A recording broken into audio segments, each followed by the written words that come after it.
You want a high-performing team that takes on feedback without pushback or drama.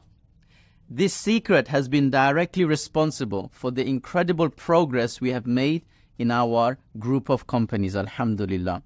Going from me working alone to an incredible team of 15, completely organically, in less than 5 years, alhamdulillah. As well as giving a full explanation of this Muslim business secret, I'm going to give you evidence from the seerah, real life examples, how it helped me build an 8-figure business empire, a common mistake I see entrepreneurs making, and my 3-step formula for bringing this secret to life. Dignity is a cornerstone of personal and societal well-being. It promotes self-worth, equality, positive relationships, social cohesion, empowerment, and resilience. Recognizing and upholding dignity is essential for creating a just, respectful, and compassionate culture. Last year, one of the youngest members of our team made a mistake which resulted in a very unhappy customer who demanded a full refund or he would leave a negative review online. He was given the wrong address and ended up in a completely different part of London with all of his luggage. As you can imagine, he was furious. When this came to my attention, I immediately called the customer, apologized for the mistake, and reassured him that he can have all of his money back and stay free for 5 days. He was very appreciative, but this mistake cost me £683. I felt very disappointed and angry that such a careless mistake ended up costing us so much.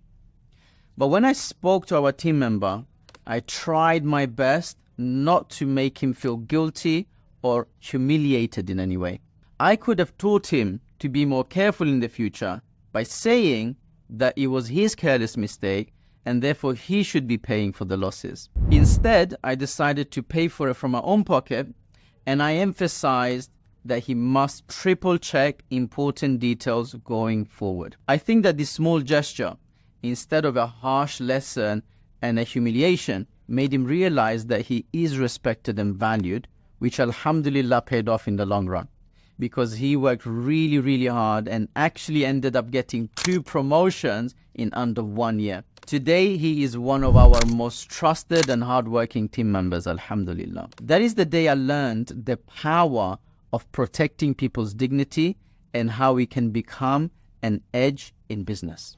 At the end of the video today, I'm going to give you my 3-step formula for giving powerful and effective feedback, so make sure to stick around. Also, please kindly like and share the video to help us beat the algorithm, inshallah. And if you like learning about Muslim business secrets, it goes without saying, make sure you subscribe. Now, our beloved Prophet Muhammad sallallahu alaihi wasallam gave feedback in private and was always conscious to protect people's dignity. When correcting someone or giving feedback, the examples we find in the seerah are always gentle, respectful, and never in public. So what's the secret? The secret today is protecting people's dignity.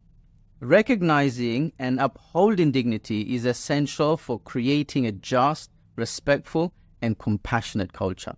The Muslim entrepreneur, therefore, never gives personal feedback in public, never uses harsh language, never makes a personal attack, and never makes insensitive remarks. Why is this powerful in business though? Number 1, better performance and productivity. When employees feel respected, valued, and dignified, they are more motivated to work hard and perform well. Increased productivity and better performance, of course, contribute to achieving business goals and maintaining a competitive edge. Number 2, avoidance of defensiveness. People are more likely to become defensive when criticized in public.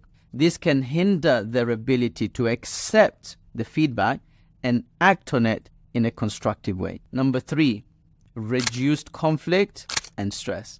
A respectful and dignified work environment minimizes conflicts and reduces stress among employees. This leads to a healthier workplace, reducing absenteeism and improving overall performance. So let us harness this Muslim business secret, grow our teams with respect, and become unstoppable entrepreneurs, insha'Allah. A common mistake I see a lot of entrepreneurs making is getting frustrated when someone makes a mistake and giving direct feedback straight away in a way that makes the other person feel embarrassed or even worse, humiliated. This is not the way of Rasulullah sallallahu alaihi wasallam. Our beloved Prophet sallallahu alaihi wasallam gave feedback in private and was always conscious to protect people's dignity. When correcting someone or when giving feedback, the examples we find in the seerah are always gentle, respectful, and never public. Instead of being harsh on the person and criticizing them personally, the better approach is to be harsh on the issue and gentle on the person.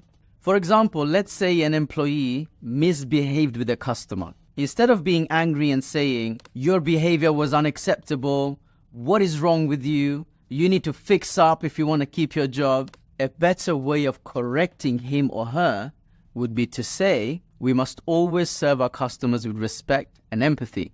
Any disrespectful interactions are not acceptable and will not be tolerated in future." Giving feedback in a way that protects the other person's dignity is way more likely to work and to maintain a culture of mutual respect and trust. So let me now tell you a story from the blessed seerah. Imagine this. Sayyidah Hafsa radiallahu anha, one of the Prophet's wives, made a comment to another wife, Sayyidah Safiya, about her Jewish heritage, which really upset her. In the hadith in Ibn Majah, we get an insight in how beautifully Rasulullah sallallahu alaihi wasallam dealt with this situation. He asked her, "What made you cry, Safiya?" And she said, "Hafsa said to me that I am the daughter of a Jew." The Prophet sallallahu alaihi wasallam replied to her, You are the daughter of a prophet, Prophet Harun. Your uncle is a prophet, Prophet Musa. And you are married to a prophet, Prophet Muhammad sallallahu alaihi wasallam. So what is she boasting about? Subhanallah, he made her feel special and boosted her self-confidence.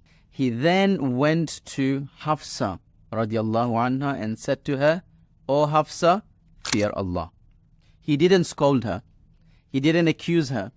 He didn't say anything harsh to her. He didn't say, "How dare you? Don't you know who she is? Don't you know she's the daughter of a prophet? Don't you know that she's better than you in many ways?" He simply spoke to her in private and reminded her to fear Allah. This is a beautiful demonstration of how to protect people's dignity and give feedback in an effective manner.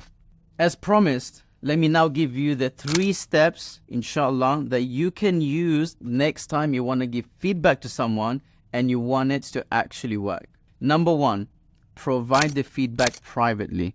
Find a quiet, private place where you can talk without interruptions or any kind of eavesdropping.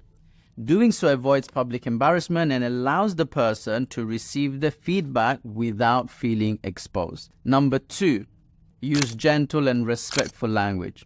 Make sure you are calm and composed. Avoid harsh words, any kind of sarcasm, and any language that could be perceived as demeaning. Gentle language helps the person feel respected and valued, making them more receptive to accept the feedback. Number 3, focus on the behavior and not the person. Criticizing the behavior rather than the person helps separate their action from their identity, reducing defensiveness. Using these steps has helped me assemble and retain a team of high-performing A players, alhamdulillah, in our 3 companies. Everyone feels respected, and when mistakes are made, we're able to address them and correct them effectively without any drama. So follow these steps for the next 30 days and watch how it helps feedback land better and create mutual trust in your organization. Let me know what results you get. I think you'll be pleasantly surprised, inshallah. Let me also know in the comments below how being mindful in protecting people's dignity has helped you in business or in life. If you found this video useful, make sure you check out this video here on how to build amazing rapport and make sure people always remember you. Until next time, Assalamu alaikum wa rahmatullahi wa barakatuh.